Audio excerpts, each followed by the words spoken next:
Welcome to the Silent Casebook, where we uncover the darkest and most unsettling true crime stories, diving deep into the details that many choose to overlook. Few cases in Australian history are as disturbing as that of Katherine Knight, a woman with a long history of violence. Her crimes would push the boundaries of what the public thought possible. On the night of February the 29th, 2000, in the quiet town of Aberdeen, New South Wales, Knight committed a murder so brutal that it sent shockwaves through the nation. It was not just an act of rage, it was something far more sinister. Katherine Mary Knight was born on October the 24th, 1955, in Tenterfield, New South Wales in Australia. Her early life was marked by dysfunction, violence and instability, factors that would later shape her deeply disturbing behaviour. To understand how she became one of Australia's most infamous murderers, we must first examine the environment she was raised in. Knight was born into a chaotic household. Her mother, Barbara Ruffin, had been married to Jack Ruffin, and together they had 4 sons. However, Barbara became romantically involved with Ken Knight, a man who worked alongside her husband at the local abattoir. Their affair was widely condemned in the conservative rural community, forcing the couple to leave Aberdeen and relocate to Moore. Barbara and Ken had several children together, including Katherine and her twin sister Joy Knight. The scandal surrounding the union caused lasting tension within the family. Katherine's father, Ken, was an alcoholic and violent man known for his explosive temper. He was physically abusive towards Barbara, often subjecting her to brutal beatings and forcing himself on her. Barbara, in turn, would vent her frustrations onto her children, frequently speaking to them about her deep hatred of men and the abusive nature of relationships. Katherine was deeply affected by her mother's violent experiences, but rather than being repulsed by brutality, she seemed to internalize it. She later claimed that she had been abused by multiple family members throughout her childhood, though these allegations have never been officially confirmed. At school, Katherine was known for violent outbursts and an instability to control her temper. Though she could perform well academically when she applied herself, she was prone to sudden rages and was often described as a loner. She dropped out of school at the age of 15, having barely learned to read or write. Despite a lack of normal education, she quickly found work at one place that seemed to fascinate her the most, the Aberdeen abattoir. Here she flourished. While most people would be disturbed by the process of slaughtering animals, Katherine took an almost obsessive interest in the job. She was given her own set of butcher's knives, which she later hung over her bed, a habit she maintained in every home she lived in. She once stated that they were there for protection. Katherine's violent tendencies were evident long before she met John Price. In her early relationships, she displayed jealousy, possessiveness, and extreme aggression. Her partners often suffered physical abuse at her hands. One of her earliest relationships was with David Kellett, whom she had later married in 1974. Katherine was the dominant force in the relationship, often physically abusing Kellett when she felt slighted. One of the most alarming incidents occurred on their wedding night. Kellett later reported that after they had consummated the marriage, Katherine attempted to strangle him because he had fallen asleep too soon. This was just one of many violent episodes that would define her relationships. Throughout the years, Katherine developed a pattern of domestic violence, often attacking her partners with knives, scissors, and blunt objects. Her escalating behaviour would eventually culminate in a crime so horrific that it would secure her place in Australian criminal history. Katherine Knight's upbringing, childhood trauma, and violent tendencies set the stage for the events that would unfold in 2000. By the time that Katherine Knight met John Price, she had already established a history of violent and unstable relationships. Her past was littered with domestic abuse, manipulative behaviour, and escalating cruelty, red flags that many around her failed to recognise or chose to ignore. John Price, known as Pricey to his friends, was a hard-working, well-liked man who had built a stable life in Aberdeen, New South Wales. When he began a relationship with Katherine Knight, he had no idea that he would become the victim of one of the most horrific crimes in Australian history. Before Price, Katherine had been involved with multiple men, and each relationship followed a disturbingly similar pattern. Her first husband, who she married in 1974, David Kellett, a fellow abattoir worker, he endured physical and emotional abuse. After an argument, Katherine hit him over the head with a frying pan, nearly fracturing his skull. On another occasion, she attacked him with scissors. Kellett eventually fled the relationship in fear of his life. Her partner in the late 80s, a former co-worker, David Saunders, moved in with Katherine only to experience violent mood swings and jealousy-fueled attacks. In one chilling incident, she slit the throat of his puppy in front of him to demonstrate what she was capable of.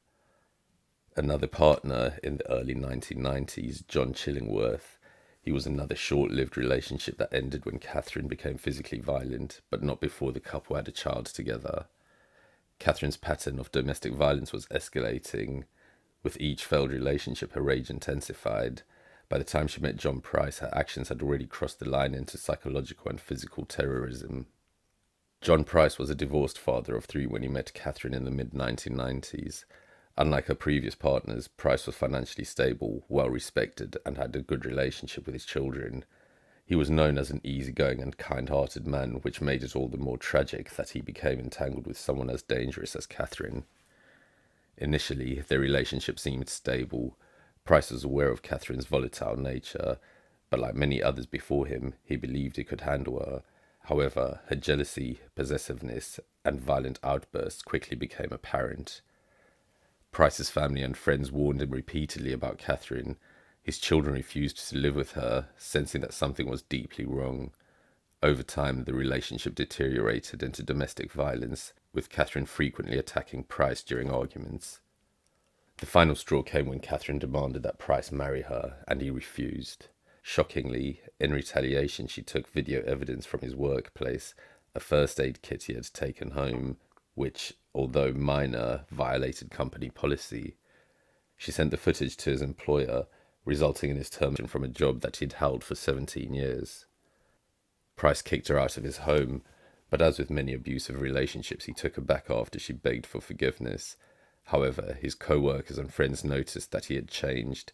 He was withdrawn, fearful, and openly discussed his concerns about what Katherine might do to him.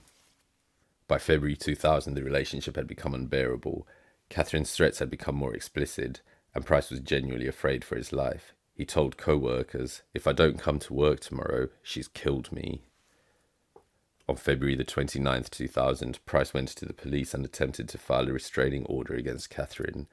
He was desperate to cut ties with her, but it was too late. That night he returned home alone, unaware that Katherine had already made up her mind. This was the night she would kill him. By the evening of February the 29th, 2000, John Price was living in fear. He had told his co-workers that if he didn't show up for work the next day, it would mean that Katherine Knight had killed him. Unfortunately, his prediction would prove to be terrifyingly accurate. That night, after Price had gone to bed, Katherine Knight broke into his home. What unfolded in the next few hours would become one of the most gruesome crimes in Australian history.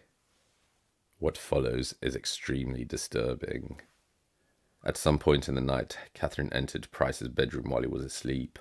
She carried a large butcher's knife with her, one of many she had collected over the years. At around 5:30 a.m. on the 1st of March 2000, Price's neighbours noticed that his car was still in the driveway. This was unusual as he normally left early for work. When he failed to arrive at his job, his employer became concerned and sent a co-worker to check on him. Finding no response at the door, the co-worker and the neighbours contacted the police. When officers arrived, they were met with a chilling sight.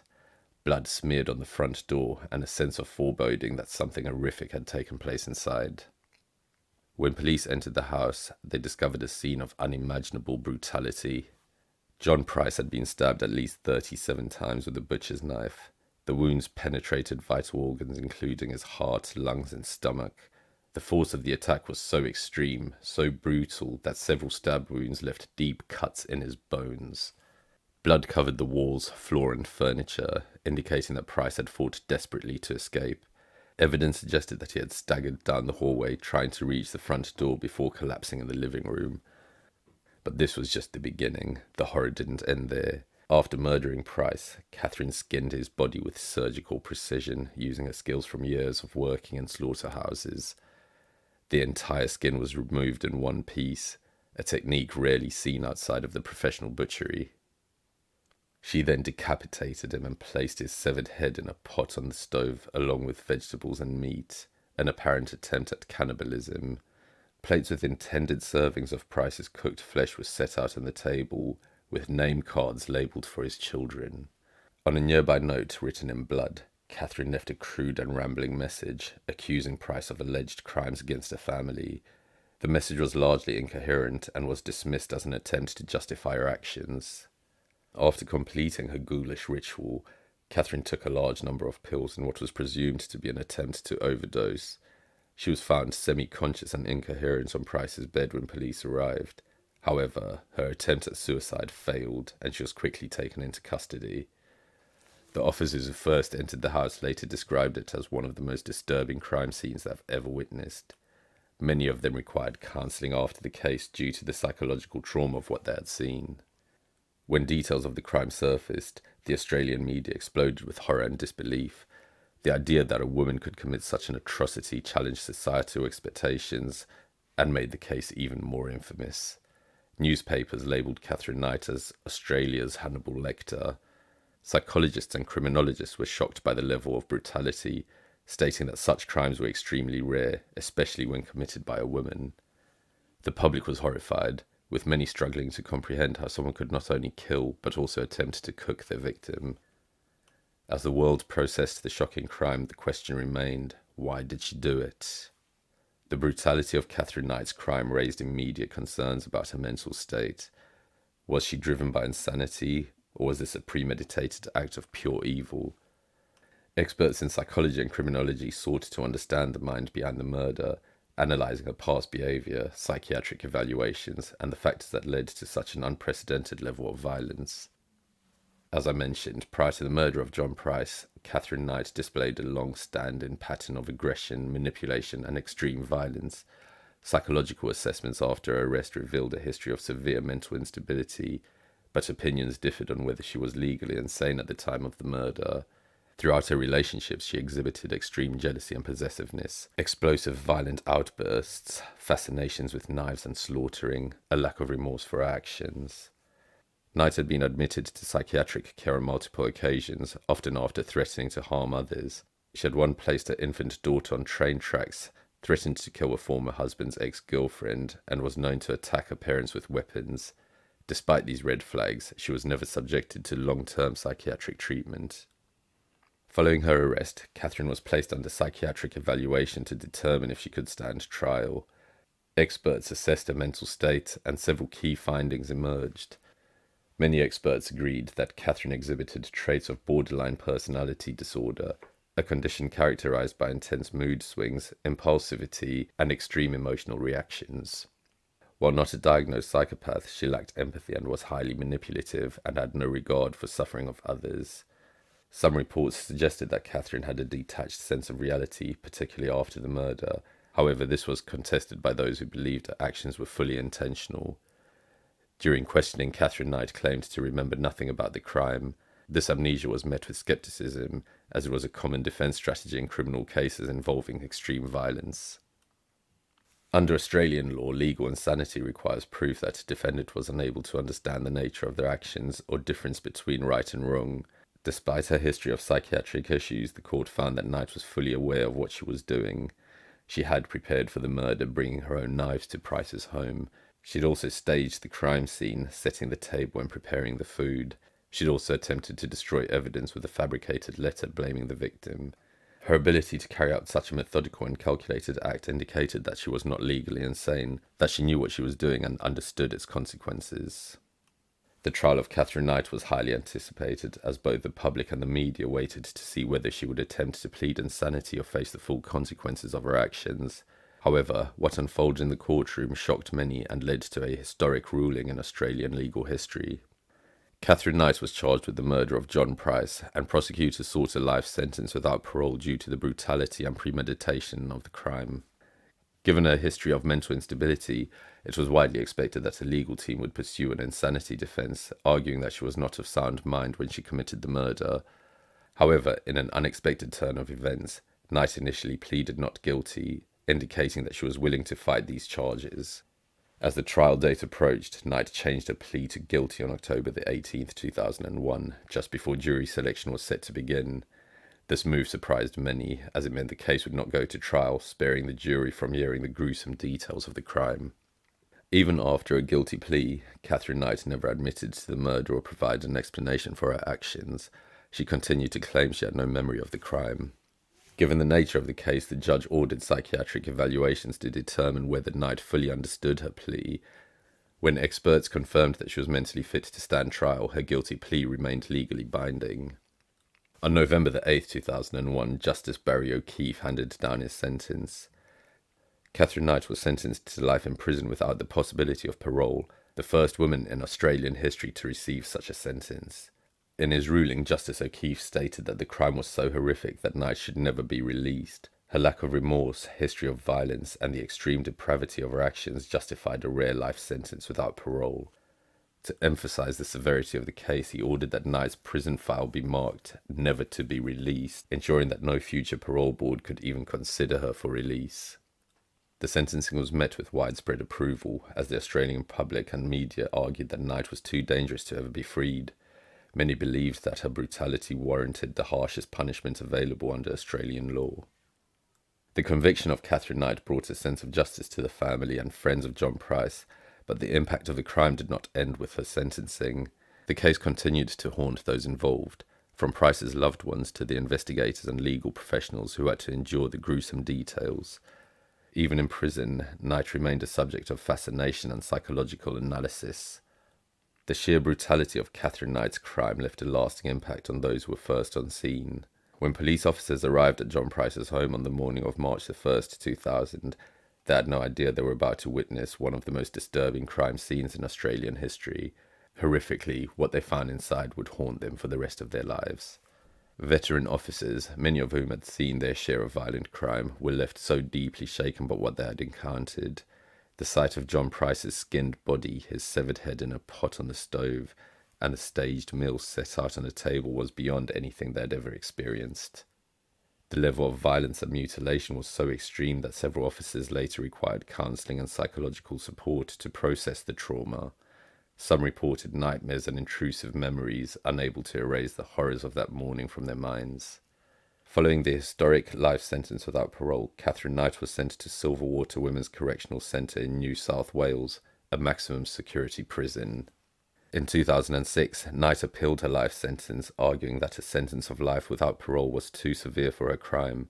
However, the Court of Criminal Appeal dismissed her request, with the justices reaffirming that the murder was so heinous that Knight should never be released.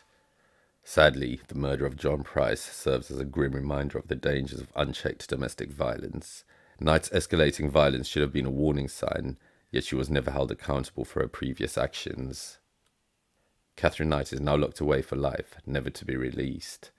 But the impact of her crime still lingers. The brutality of the murder, the failed warning signs, and the legal precedent it set to ensure that her case will never be forgotten.